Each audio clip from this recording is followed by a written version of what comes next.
자기들이 말하는 진보적 성향이 있는 사람이다 하는 것은 확실하게 우리가 알 수가 있어요. 자칭 타칭으로.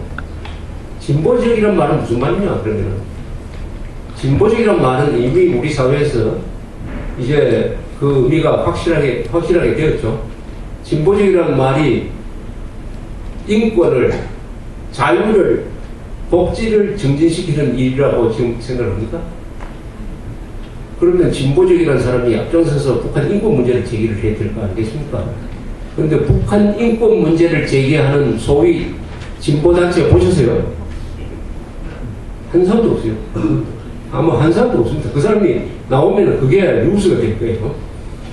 한반도에서 가장 심각한 인권 유린 사태인 북한 인권 문제에 대해서 침묵하는 자가 진보라고 하면은 그 진보는 사실은 공산주의나 사회주의나 친공산주의나 친사회주의나 좌파적 성향을 나타내는 것이라고 확실하게 우리가 이야기할 수 있게 되었습니다. 즉 이제는 진보라는 말은 관로하고 좌경, 좌파 또는 친부 또는 종북 이렇게 넣어도 아무 문제가 없어요. 문제가 없습니다. 이미 그 사람들의 행동을 통해서 진보가 뭔지 그 진보라는 것은 허울이고 그 안에 내용은 친북, 종북, 좌파, 좌경이라는 것을 자기 스스로 행동으로 해서 그 용어의 정확한 정의를 자기 스스로 내렸어요.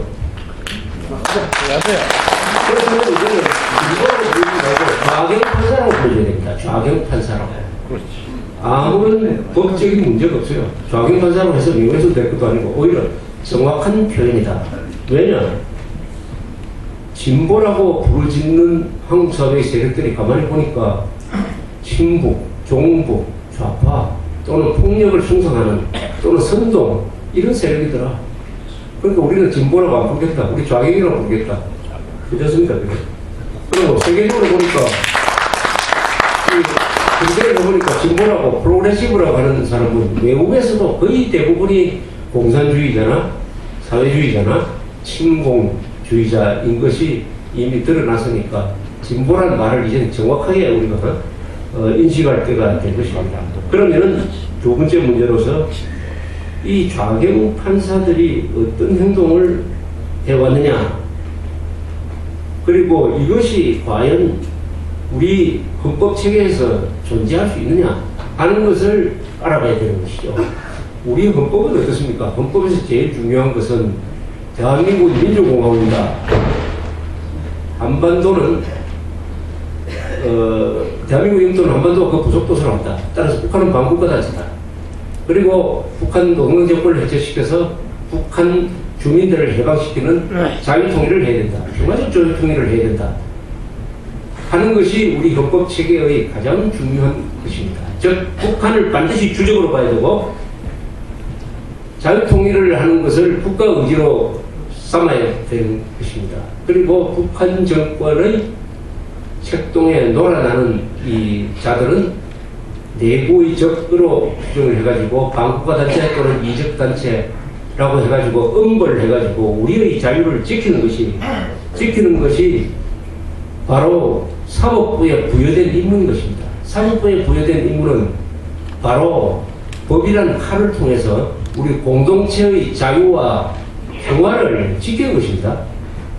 그런데 이 사법부의 좌경화에 의해서 소수의 이 좌경 판사들이 집단 행동으로 공포 분위기를 조성을 함으로써 그리고 이것을 김대중 노무현 정권이 적극적으로 바깥에서 뒷받침함으로써 그리고 친북 좌익 세력들이 단체를 만들어가지고 적극적으로 뒷받침하고 KBS, MBC와 같은 방송이 적극적으로 뒷받침함으로써 한국 사회에 어떤 분위기가 형성되었고 그 분위기가 바로 좌경 판사들의 반헌법적, 반국가적, 반사식적 판단에서 비롯되었다 하는 것은 이제 우리가 확실하게 알 수 있게 되었습니다. 구조적입니다. 제가 설명드린 것은 왜 이런 일이 일어나느냐 하는 것을 지금 그 원인을 구조적으로 설명을 드리고 있는 것입니다. 그러니까 한국에서 일어나고 있는 모든 사람들이 공감하는 한국은 법치가 붕괴되었다. 경찰 폐도 곧 풀려 나온다. 용산 방화 사건 때 가족들한테는 방화 사건 그 일을 저지른 쪽에 대해서는 보상을 하고 경찰관은 보상을 못 받는다. 불타준 경찰관은 보상을 못 받는다. 이런 분위기, 이런 망국적 법치 파괴 분위기의 가장 큰 본산이 바로 이용훈의 사법부입니다. 이게 오늘 강의의 결론이에요. 이용훈의 사법부. 그런데 이용훈 판사는 우리법 연구회하고 상당히 친한 사람이에요. 이렇게 떠들어도 사법부의 독립을 외치면서 해체를 하려고 했습니다. 그럼 그 사람이 대법원장이 돼가지고 이런 사람들을 중용했다고 하는 주장이 있습니다. 중용했다고 하는 주장이 있습니다. 그러면 이 용 대법원장을 어떻게 할 것이냐? 국회가 스스로 이분은 사실은 양심이 있으면, 자존심이 있으면 정권이 바뀌었을 때 스스로 물러났어야 됩니다. 왜냐하면 좌파 정권에서 우파 정권으로 바뀌었으니까 좌파 대통령이 자기 포대에 맞겠다고 임명한 사람이니까 새로운 세상에 맞게 물러나줌으로써 우리 사법부가 살아날 수 있는 계기를 마련해줘야 되는 거 아닙니까? 그걸 하지 않았어요.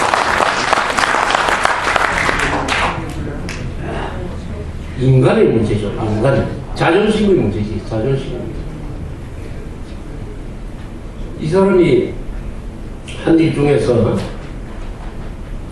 일개위원회가 동사무소와 같은 일개 행정조직이 어떤 짓을 했느냐. 대법원에서 공산주의자라고 확정 판결을 해가지고 4일까지 집행한 그 사람을 일개위원회가 아무런 재심 절차를 밟지 않고 민주화 운동가로 둔갑시켜가지고 수억 원씩 보상을 했다. 잘했다고. 보상을 하면 이 재판부가 뭐가 됩니까? 이게 바로 사법부의 독립을 짓밟는 것이 바로 이거죠. 어떻게 동사무소가 대법원이 확정 판결한 사건을 180도 뒤집어가지고 국가 발행자를 민주화 운동가로 인정을 해가지고 국민 세금으로 씁니까? 여기에 대해서 발언을 해야 될 사람이 누굽니까? 이용훈 대법원장 아닙니까? 한마디도 안 했어요. 그 사건으로 대법원이 떡이 된 거 아닙니까? 거기에 대해서는 입 닫고 가만히 있는 사람이 어떨 때 발언하느냐. 무슨 두산 사건인가 무슨 대기업인에 대해서 상당히 약한 판결을 했다고 이걸 국민들이 납득할 수 있겠느냐고 판사들 앞에 공개적으로 발언했습니다. 이거는 탄핵사유예요. 이거는 대법원장이 특정한 사건에 대해서 이렇게 자기 의견을 표시하는 것은 이건 안 됩니다. 신영철 대법관은 특정한 사건에 대해서 개입하지 않았습니다. 재판을 잘하라고 한 겁니다. 그런데 어떤 특정한 사건에 대해서 이렇게 자기 의견을 표명하면은 자유로운 판단이 되느냐 이거예요. 그럴 때는 말이 많던 사람이 왜 사법부가 전체가 떡이 됐는데도 가만히 있다고 있느냐. 그것은 거기에 동의한다는 뜻으로 해석이 됩니다.